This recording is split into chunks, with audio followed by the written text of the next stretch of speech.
2부 첫 번째 발표는 제가 코로나 우울의 위험 요인과 극복 전략에 대해서 말씀드리겠습니다. 앞서 이제 네트워크 분석으로 스트레스와 관련된 여러 요인들에 대해서 분석해 주셨는데, 제가 발표할 분석은 우리 코로나 블루라고도 이야기를 보통 언론에서 많이 하는데, 코로나 이후 발생한 그 우울증과 관련된 위험 요인 그리고 보호 요인과 관련된 것을 말씀드리고, 그 결과를 기반으로 어떻게 극복 전략을 만들면 좋을지에 대한 제언을 드리도록 하겠습니다. 본 연구는 광주정신과복지사업지원단과 보건산업진흥원 환자중심연구사업단 지원으로 이루어졌고, 오늘 발표할 내용은 현재 논문 심사 중인 내용입니다. 올 4월 달에 제가 브레인 비헤이버 앤 유미니티라는 잡지에 코비드-19에 대항하는 정신 면역력 이용하기라는 논문을, 짧은 논문을 발표를 했습니다. 코로나 우울이나 스트레스와 관련된 대응 전략에 대한 이제 간단한 종설인데요. 지금 발표한 지 한 6개월 정도 지난 상황인데, 현재까지 92회가 인용이 돼서 굉장히 많이 인용이 되고 있습니다. 그만큼 이쪽 분야에 대한 관심이 많다라고 할 수 있겠습니다.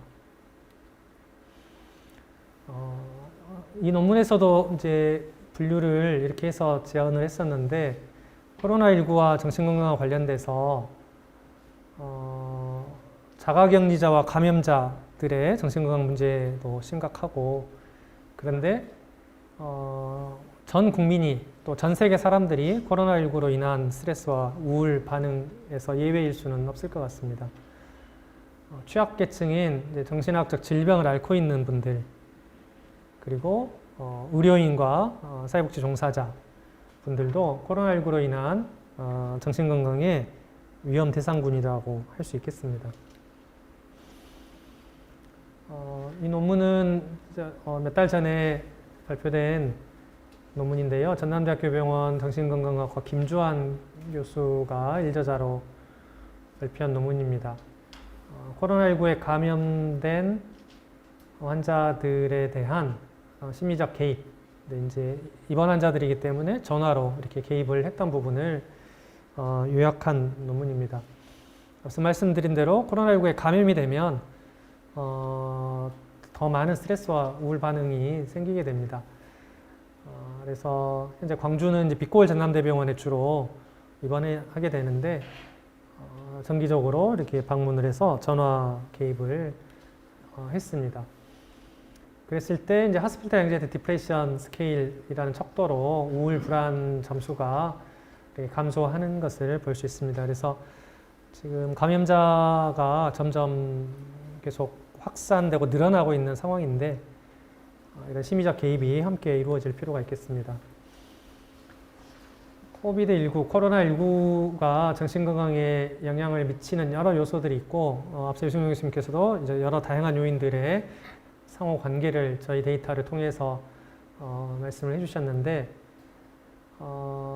이 논문에서 보면 감염에 대한 지식이 부족하고 건강 행동이 결여된 부분도 상당히 영향이 있겠고, 또 경제적 문제, 수면, 영양, 활동, 이런 부분들이, 또 어떤 미디어 영향, 이런 부분들이 정신건강과 우울, 불안, 스트레스와 관련된다라는 그런 이제 도식입니다. 이러한 부분에 대해서 이제 쭉 이어서 저희 연구들이 어떻게 분석했는지를 말씀드리도록 하겠습니다. 본 연구는 앞서 말씀드린 대로 1차 4월에 이루어졌던 1차 조사 1,500명 데이터를 분석하였습니다. 1,500명 중에 8명이 코비드19 감염력이 있었고요. 질병 초기였기 때문에, 대구를 중심으로 확산이 된 시기이긴 했지만 질병 초기이기 때문에 저희 이제 연구에 참여한 99.5%는 감염되지 않은 분들입니다. 그래서 감염되지 않은 분들을 대상으로 분석을 했다라고 보시면 되겠습니다. 1,492명을 분석을 했고요. 우울증의 정의는 PHQ-9이 가장 이제 보편적으로 사용되고 있는 우울증 척도이죠. 우리 건강검진 받을 때 그때도 이제 우울증 스크리닝을 이 PHQ-9으로 하고 국가에서 이제 우울증 선별을 이렇게 전국적으로 할 때도 이 척도를 쓰고 있습니다. 그때 기준이 보통 이제 10점 이상의 중등도 이상의 우울증이라고 보는데 21% 정도가 5명 중에 1명이 중등도 이상의 심각한 우울증 상태에 놓여 있다. 코비드19에 감염되지 않은 일반 시민들의 21%에서 유의한 우울증이 관찰이 되었다라고 볼 수 있겠습니다. 우울한 군과 그렇지 않은 군을 구분해서 분석을 했을 때 우울한 군의 특성은 통계적으로 유의한 것이 여기 노란색으로 표시되어 있는 부분입니다. 연령, 나이가 젊을수록 우울했고 미혼일수록 우울했고 의료급여, 기초생활수급 대상자분들이 더 우울한 경향성이 있었고 노란색이 위로 가야겠군요. 여기 더 유의한 것은 현재 직업이 없거나 비정규직으로 일하고 있는 경우 훨씬 더 우울했습니다. 그리고 흡연자들이 유의하게 우울했고 그리고 현재 정신건강학과 치료를 받고 있는 분들이 뚜렷하게 우울한 것으로 나타났습니다. 운동의 빈도를 코로나 확산 이전, 이후 구분해서 답을 하도록 했는데 일단은 운동을 보통 주 3회 이상 운동할 것을 권고하잖아요. 근데 주 3회 이상 운동하는 경우가 60% 코로나19 확산 전에 60%는 운동을 규칙적으로 한다라고 했는데 확산 이후에는 30%만이 운동을 한다라고 동일 집단인데 절반 정도가 규칙적인 운동을 하다가 이제 안 하게 되는 경향이 있는데 근데 3번 이상 운동을 한다라고 답을 하는 경우가 통계적으로 유의하게 우울증이 덜 발생하는 것으로 나타났습니다. 그 다음에 우리가 이제 앞서 소개해드린 척도, 요인 분석된 척도 중에 스트레스 관련해서 코로나19와 관련된 스트레스를 많이 받으면 우울했고요. 감염에 대한 두려움이 있을 때 우울했고요. 그 다음에 요인 중에 식사와 수면의 어떤 불편감, 변화가 생겼을 때 통계적으로 유의하게 우울했습니다. 이 부분은 아까 네트워크 분석에서도 비슷하게 나온 것 같습니다. 감염에 대한 편견이나 낙인을 경험할 때 우울했고요. 심리학적 척도 중에서는 저희가 2가지 사용했는데 외로움을 강하게 느낄수록 우울했고요. 반대로 감사 성향이 강할수록 우울증은 낮게 나타났습니다. 그래서 우울증이 낮게 나타난 요인은 2가지죠. 운동을 규칙적으로 한다와 감사 성향. 나머지 이제 소개드린 사회경제적 요소들과 코로나 관련된 스트레스는 우울의 위험 요인으로 나타났습니다. 굉장히 많은 요소들이 다 겹치기 때문에 회귀 분석을 통해서 독립적으로 관련성 있는 부분들을 뽑아봤을 때 결론적으로 여기 노란색으로 되어 있는 7개 요인이 코로나19로 우울증과 뚜렷하게 독립적으로 유의하게 관련된 요소라고 할 수 있겠습니다. 첫 번째 나이가 젊을수록 우울증이 높게 발생했고 흡연자 그리고 기저정신질환이 있는 경우 그리고 위험 요소로서 식사와 수면의 변화 그리고 외로움이 뚜렷한 우울 요인이었고 보호 요인 2가지는 그대로 회귀 분석에서도 유의성을 유지하였습니다. 규칙적인 운동과 감사 성향은 우울의 보호 요인으로 나타났습니다. 미국에서 최근에 이제 발표된 부분에서도 코로나19 이후 우울증이 빈번하게 발생한다라고 발표가 됐고 3배 정도 더 많이 발생하고 중등도 이상의 우울 위험군 PHQ-9 10점 이상 우리 그 기준하고 같죠? 여기는 27.8%.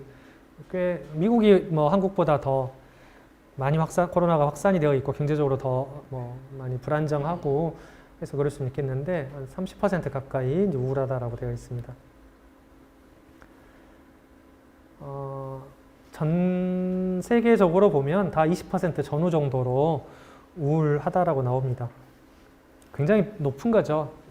전 세계 사람들의 5명 중에 1명이 심각한 유의한, 임상적으로 유의한 우울증이 있다라는 거니까요. 국가건강영양평가에 매년 PHQ-9을 이용해서 우울증 조사를 하는데 똑같이 10점을 기준으로 할 때 불과 4.3%가 우울증이 있는 것으로 나타납니다.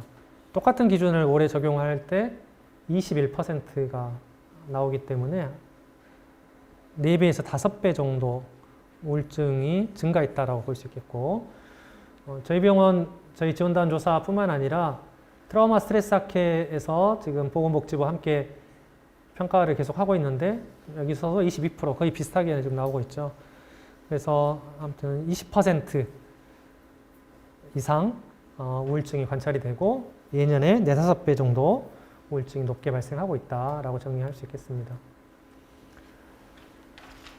통계적으로 유의하게 나온 몇 가지 요소들을 고찰해 보면 젊은 연령층에서 우울증이 높게 나타났습니다. 흥미롭게도, 흥미로운 것도 아니죠. 안타깝게도 해외 코로나 관련 여러 조사에서도 비슷하게 젊은 연령층이 다 높게 나옵니다. 그러니까 트라우마 스트레스 학회에서 조사한 것도 마찬가지 젊은 연령층이 높게 나옵니다. 근데 과거에 PHQ-9으로 조사한 우리나라 우울증 조사 보면 좀 일관되지는 않고 또 차이가 그렇게 크진 않게 연령에 따라서 어떨 때는 젊은 층이 높게 나오기도 하고 어떨 때는 낮게 나오기도 하고 근데 그 차이가 그렇게 크진 않는데 이번 저희 조사나 우리나라 트라우마 스트레스 학회 조사 보면 그냥 계단식으로 나이가 이렇게 10살씩 내려올수록 우울증은 계속 올라가는 것을 볼 수 있습니다.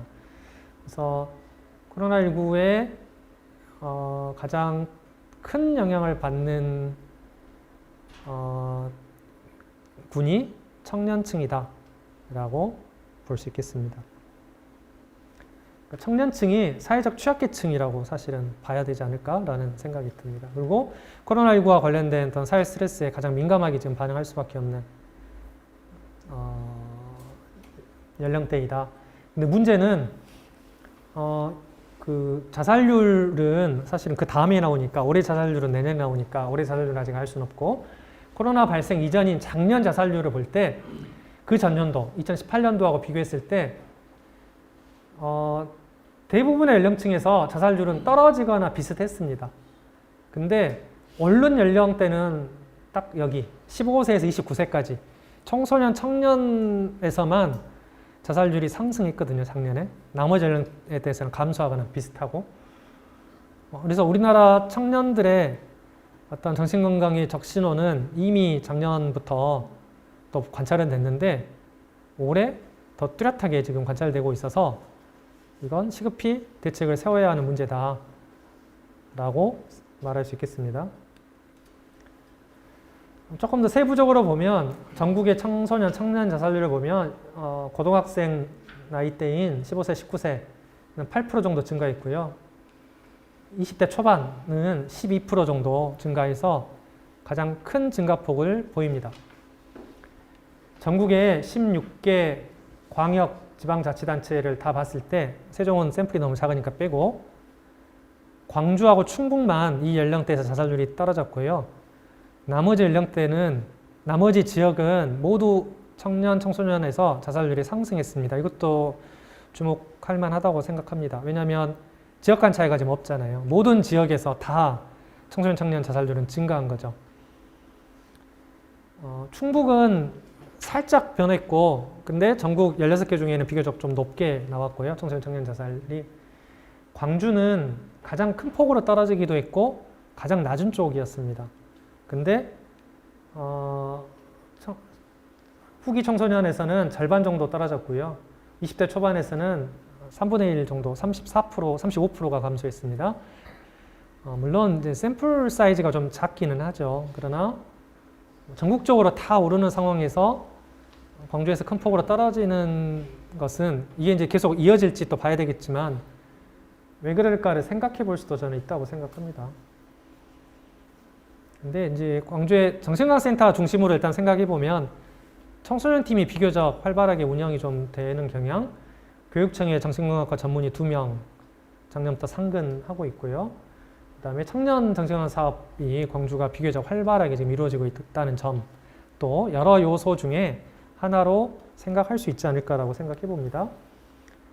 최근 국제조경대학회지에 발표된 마인드링크를 소개하는 이제 논문입니다. 그래서 스티그마 프리, 유스 프렌들리, 지역사회 기반 조경대 센터라고 했고, 여기에 나오는 본문의 내용 중에 하나도 신규 센터 등록자의 절반 정도가 청년이었고요. 근데 다른 지역은 보통 한 15% 정도가 청년들이 신규 등록을 하고, 그 다음에 지금 전민 광주광역정신건강센터장님이 마음건강 주치 관련해서 이제 논문을 투고해서 조만간 출판이 될 텐데, 정신건강센터에 와서 상담을 받은 연령대를 보면 30대 이하가 광주 지역에서는 62%가 30대 이하인데 다른 지역에서는 30%가 30대 이하인 거죠. 그래서 청년들의 센터 접근성이 광주 지역이 현저히 높다라는, 그것을 모르겠습니다. 광주 지역 청년들이 정신건강에 어려움을 많이 겪어서 센터를 더 많이 가느냐 이렇게 해석을 할지도 모르겠으나 어쨌거나 접근성이 굉장히 높다, 다른 지역에 비해서. 이 부분이 광주 지역의 청년의 오히려 자살률은 낮다라는 것과 연결돼서 생각할 수도 있겠고요. 근데 제가 살펴본 바로는 다른 지역도 보니까 점진적으로 20대의 정신건강센터 이용률은 증가하는 경향은 분명히 보입니다. 그래서 아무튼 청년 쪽의 정신건강 문제에 대해서 우리가 조금 더 고민해야 되는데, 서비스 접근성을 향상시키기 위해서 광주의 모형을 저는 참고할 만하다라고 생각이 됩니다. 그래서 투고한 논문에서는 결국은 젊은 사람들, 흡연자, 정신건강 문제가 있는, 치료받고 있는 분들이 우울증의 위험 대상군이었다. 그리고 외로움이라든가 코로나 관련된 스트레스 잘 다뤄줘야 되겠고, 근데 데일리 루틴이라고 하죠. 결국은 코로나 우울과 독립적인 상호관계를 갖는 것으로 나오는 식사, 수면, 운동, 가장 기본이잖아요. 먹고, 자고, 움직이고. 이게 코로나19 우울과 굉장히 밀접하게 관련된다는 거고, 그 다음에 감사하는 마음. 엄청 스트레스 많고 연말인데도 5명 이상 모이면 안 되는 지금 이런 상황이죠. 인데 감사의 마음을 갖는 것은 우울을 예방하는 요소가 된다라는 거에서 뭐 그냥 심플하게 이야기하면 이렇게 지금 나오죠. 위험 요인, 청년, 흡연자, 기저정신질환, 코로나 스트레스, 외로움, 수면 식사장애, 보호 요인, 운동 감사. 그냥 조사 안 하고 이렇게 표 만들어 놓으면 그럴 것 같다라고 생각할 수 있는데, 문제는 저희가 이제 조사해서 분석해서 이렇게 지금 나오는 거여서 여기에 맞춰서 조금 더 전략을 짤 수도 있겠다는 생각이 듭니다. 왜냐하면 우리가 이제 정신건강센터에서도 코로나19 관련해서 상담들을 많이 하도록 요청을 받는데 뭘 하지? 막 이런 생각을 하잖아요. 근데 결국은 답은 어려운 데 있지 않다라는, 기본에 충실하자. 일상생활을, 그러니까 세상은 변했지만 그래도 일상생활을 하던 대로, 그러니까 평상시 하던 대로 잘 규칙적으로 유지하면서 우리가 잘 알고 있는 운동하고 감사하기, 이게 우울의 예방이 될 수 있겠다라는. 끝으로 2020년 4월에 제가 발표해서 지금 많이 인용되는 논문도, 이건 그냥 종설이었거든요. 그냥 의견을 주관적으로 쓴 논문이었는데, 그때 그 논문의 결론에서도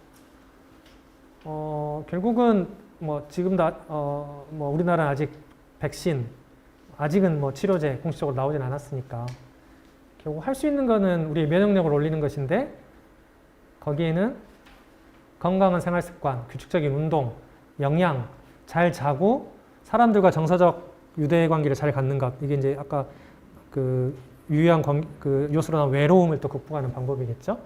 그래서 심리적 회복 탄력성을 갖는 것, 이런 것들이 정신적인 면역력 또는 신체적인 면역력 향상에 다 필요할 것이다라고 당시 주장했었는데, 저희가 이번에 분석한 논문 보면 거의 그렇게 결과가 나온 것 같습니다. 네, 그래서 코로나 우울과 관련된 여러 그 관련된 인자에 대해서 말씀드렸고요. 제 강의는 이것으로 마치겠습니다. 감사합니다.